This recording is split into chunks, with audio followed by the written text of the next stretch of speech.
Bravehearts, Urbanites, Coach Mad Hatters, Urban Creatrix, Crimson Velvet VIP, VIPs. Welcome to my Monday. When is it? I know it's May 1st. What time is it? Oh, it's May 2nd. So welcome to my Monday, May 2nd, 10:15 a.m. DMV Standard Time. A lot has been going on. Um, but I have this little message. Well, I'm not sure how little it's going to be. Of course, I've been consulting the cards this morning, and I have a rather interesting message that's coming through. And at first, I wasn't going to um, hit record, but here we are. So I think we're going to vibe out for a little bit. And I'm just going to speak what's on my mind and heart.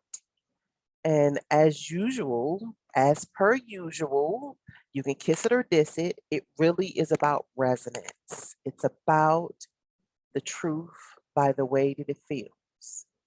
As I often say, Lady India Ari, the creator of Songversations, inside of one of her songs, she tells you, you will know the truth by the way that it feels. You will know the truth by the way that it feels. Now, because it's your truth, does it make it everyone else's truth? No. So know what to do with your truth. Know what to do with your truth.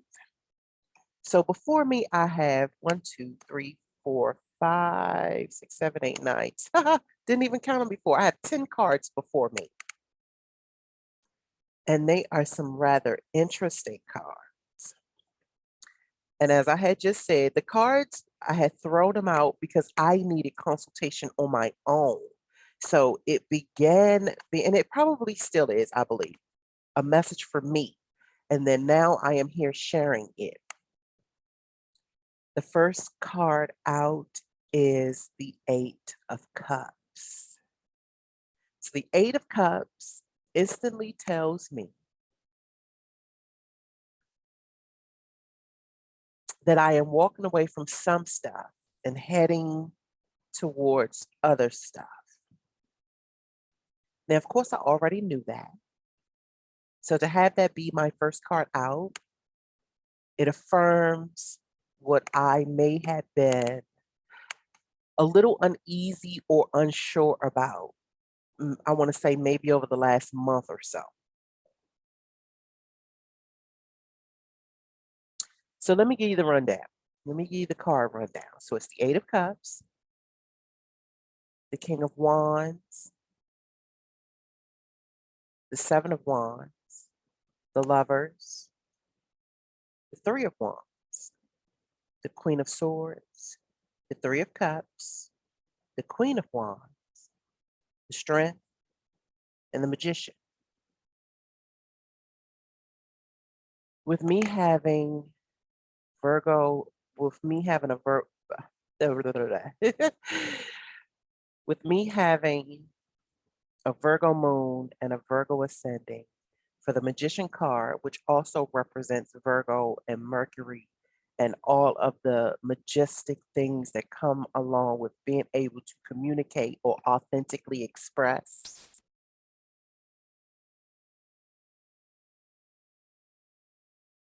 Leads me to believe that even though things are being accomplished, I must not lose sight of the things that I have listed as being very valuable to me. I must not lose sight of my values. And on many occasions, I am going to be walking away from one thing, heading towards another, or walking away from a multitude of things, heading towards a multitude of others. That's the journey of life.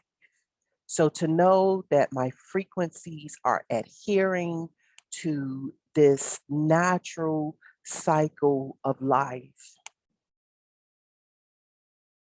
keeps me very curious about life. Does this mean that I don't get disenchanted with life? It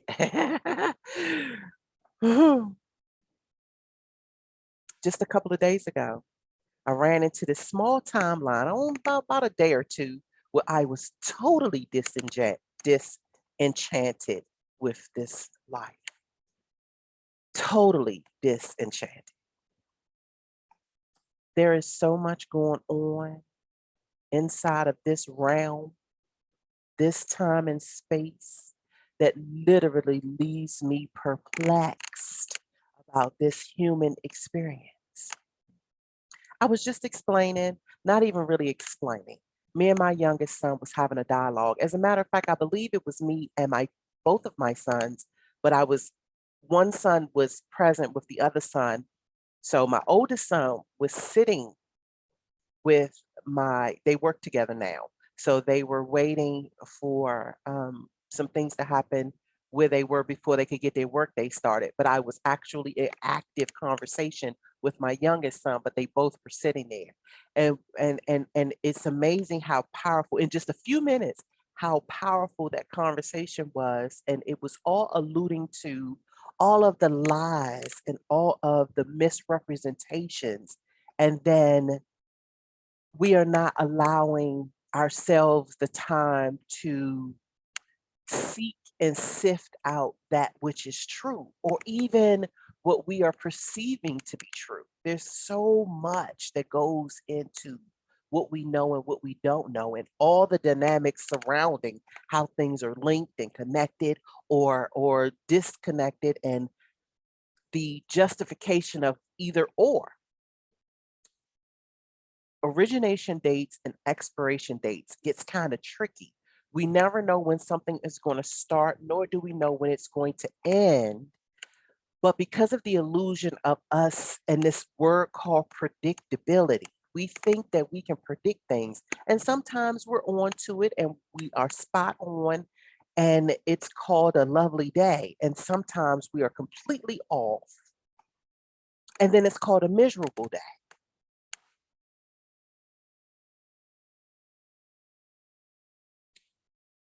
Being able to see certain things show up in the cards for myself has been nothing short of miraculous, and what it all means to me. So, having these cards lay out, what it is telling me is that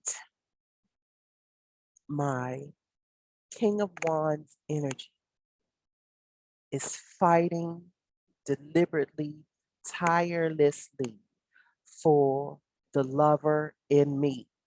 And with that cultivated energy, I will continue to be able to see beyond the horizon and stay attached to my values while I adequately express mine, me and mine, which then leads me into my Queen of Wands essence, which means I'll be unapologetic about my passions and the way I view the world, and those that are in sync with the way I view the world in conjunction with the way they view the world. Now, remember, I didn't say in agreement, I said in sync. I've never met a puzzle where all the pieces were the same. So, what I know to be for sure is that I have been asking my divine essence to truly show me how to be intrigued by the differences and the uniqueness of those that I cross paths with, regardless of how many times I've crossed paths with them, knowing that there is always something unique that they have yet to reveal, good, bad, or indifferent. And so the last two cards of this spread is the Strength and the Magician. So it ties a nice bow on top of the patchwork regarding how I perceive those that are around me when they are around me without making any judgments. That's the hard part. The hard part is to be able to observe something and not put your judgment on it. That's been one of my greatest challenges. And I have to say, some days I'm good and some days I'm not. You know, some days I feel like a nut, sometimes I don't. So it all depends on where I am and my own personal energies, depending upon how I view certain things. But my road to individuality, Maslow calls it self-actualization. I like Carl Gustav Jung's. I like his individuality model better because I have been ascribing to the notion that we are all celestials having a human experience. Do we really know what that means? What does that look like for oneself to know that you are a highly unique individual and your experience is your own? Yes, you come to this realm to understand how to synchronize with others, but what about that relationship with self? And what about the ingenuity to discover all of the intricate details around being who you are and not allow others to overshadow? I have this thing called OPP. I think I might have mentioned it before. Other people's principles. Me and my youngest son was talking about that earlier too, how the dominant opinion inside of this society has literally blanketed over what we believe and what we believe or disbelieve in terms of right and wrong, good and evil, righteousness and wretchedness. It's amazing how we have been presented with certain cloths of culture that says that it is universally this, to then find out that it is quite the contrary. It is quite the opposite.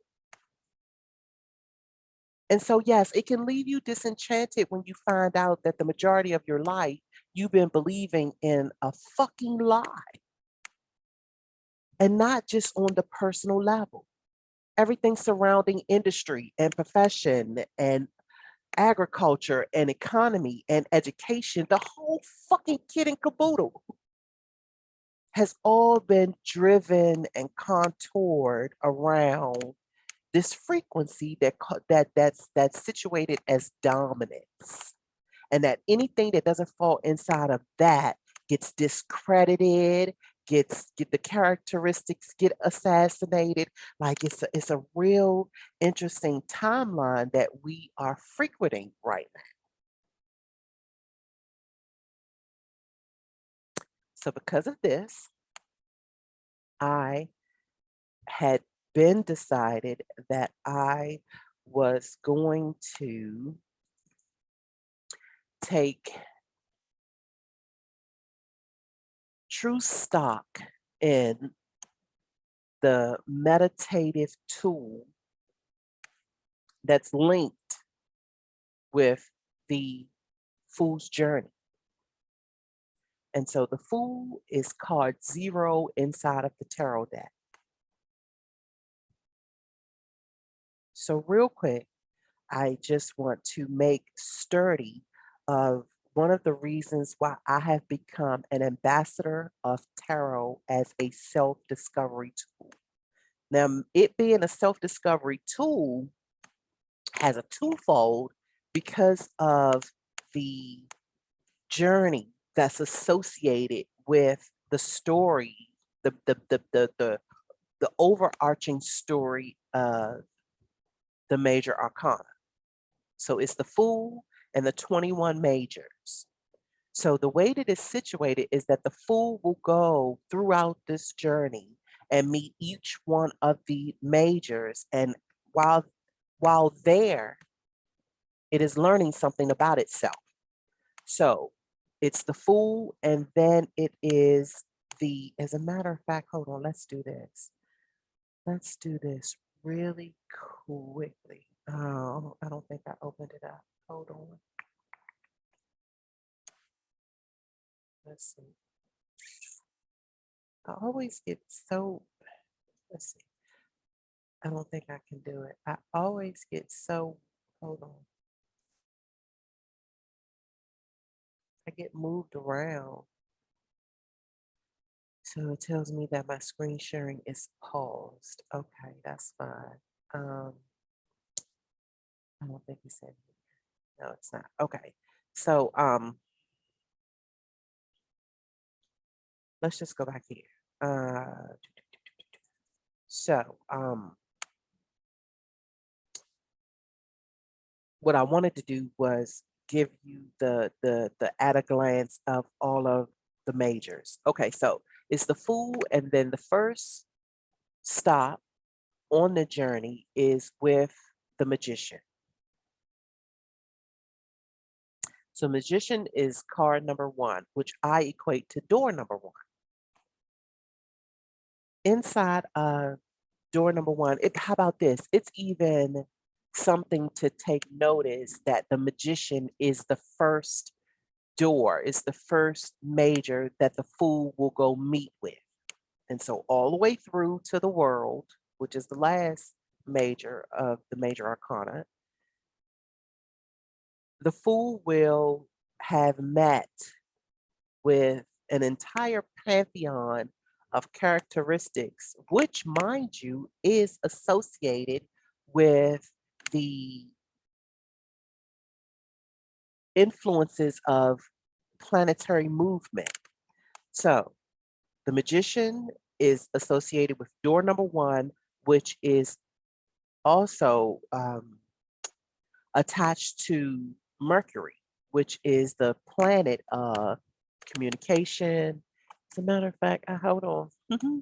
The Numinous Astro deck, one of my most favorite textbooks in the world.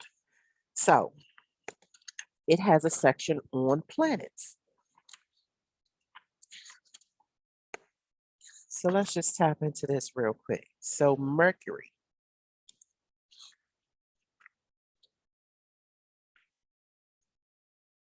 Connection, cleverness, symbols, storylines, alchemy, levity, sociability, and the nervous system. So it says Mercury calibrates the pace of our thinking. It is the light bulb moment that captures our attention and the reporter writing the storylines that we use to color code our world. Now, of course, it goes on a little bit more about it, but it says, know your truths, whispers mutable Mercury. So once I began to look at how this was situated, and it's like, okay. So the magician representing Mercury and all of its characteristics. The fool is the magician is the first one that the fool sees inside of this journey. Why? Because it seems that it's quite favorable that when we embark upon any journey, to know where we are positioned in it and what our values are and our truths is the most valuable tool to have on set any journey.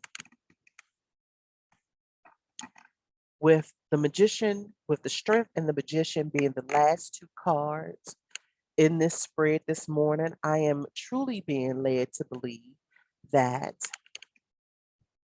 the reason for me doing what it is that I do is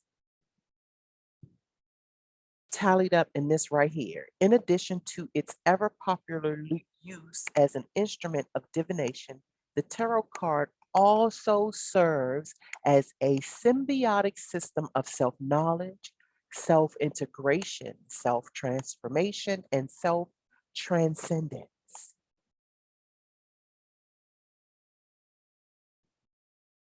And at the end of the day, in my opinion, that's what this experience is all about.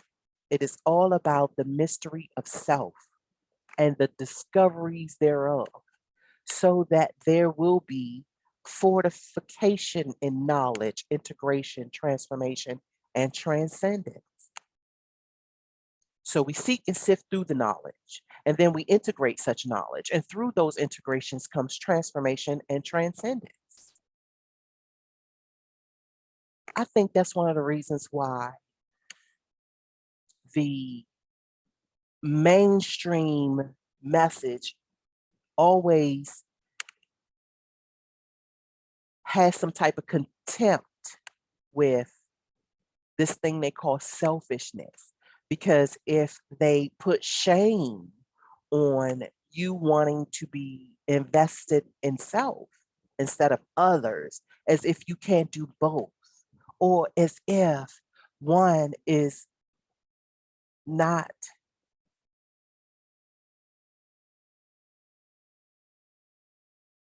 trying to think of the word worthy to invest in yourself versus invest in others. And me being one to seek balance, I wonder why there cannot be both. Why is it not presented that both is imperative? That to invest in oneself automatically means that the investments towards others will be of a more better quality. So I think I'm going to end it here with this particular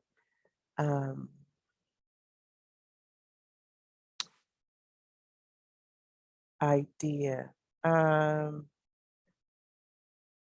on a minute. Let me see if I can do this. Let's see. Because there is, hold on. Let's see. And see, there's no way for me to tell if you can actually see this part of it or not. So I think I'm just going to do another segment that is exclusively on this, which is the actual layout of the food plus the 21 majors. And so I'll make it part 2 of this, and we'll just keep tacking on from session to session. And so some things may overlap, meaning there are some things that you will hear me say over and over and over again. And trust me when I say repetition is your best friend, because it allows things to really get deeply implanted so that certain things can sprout and connect under the forest bed. And under the forest bed, I equate to awakened consciousness, which is above the forest bed, and deep, deep subconscious, which is below the forest bed.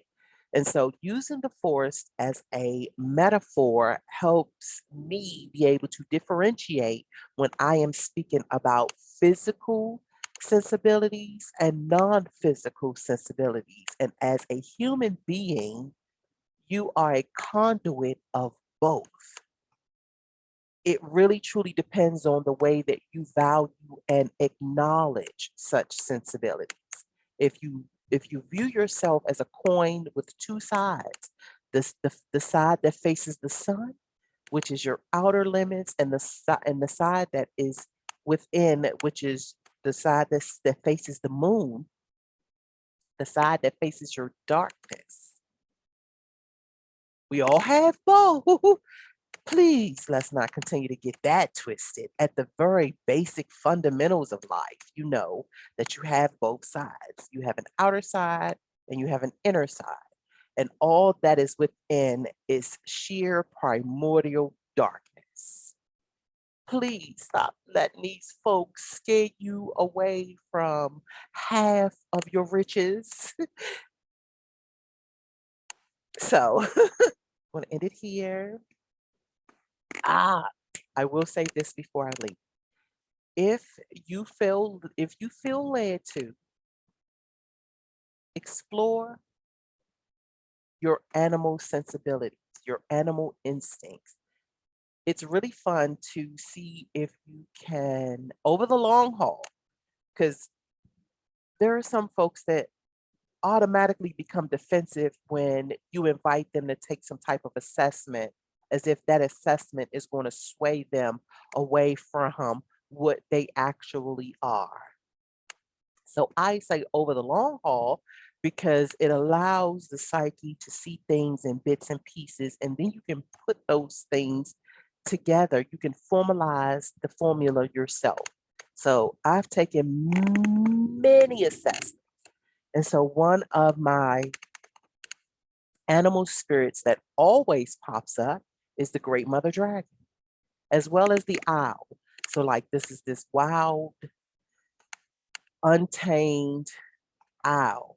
It's like this owl, most of the time it comes up like either a white owl or a brown barn owl, but it differs. It all depends on what type of mood I'm in. But the owl nonetheless. So I have a frequency of a dragon, an owl, a black panther. Sometimes I have this queen bee thing going on, but not often. It all depends on, like, around my birthday, which is at the top of the calendar year, the Gregorian year, January. So at the top of the social calendar is my date of birth. That's usually when, if I do an assessment around my birthday, that's when this whole queen bee energy comes out. And not that I don't identify with it, but I know that's not the dominant. The dominant is my dragon, and it has always been my dragon. It has this warrior temperaments, this temperament of like this warrior chiefess. And sometimes it leaves me on the outer fringes of social sanctions. It makes me the odd bird. And for a long time, it took for me to be able to embrace that, because it was just like, gosh, man, like, I honestly don't want to be the odd bird out. I had to begin embracing that. And that was a challenge all in itself, because I mean, who doesn't want to be the social butterfly instead of the heavyweight fucking mother dragon? Anywho, I'm going to end it there with the invitation for you to go and seek out your animal spirits and see how you feel about it, and begin to patch your perceptions around that, around your characteristics, the things that you already knew about yourself, or the things that are being introduced to you about yourself, and how it affirms what you are reading, how it affirms with what you already knew or had an inkling about, and reconcile that. Start there. Reconcile that.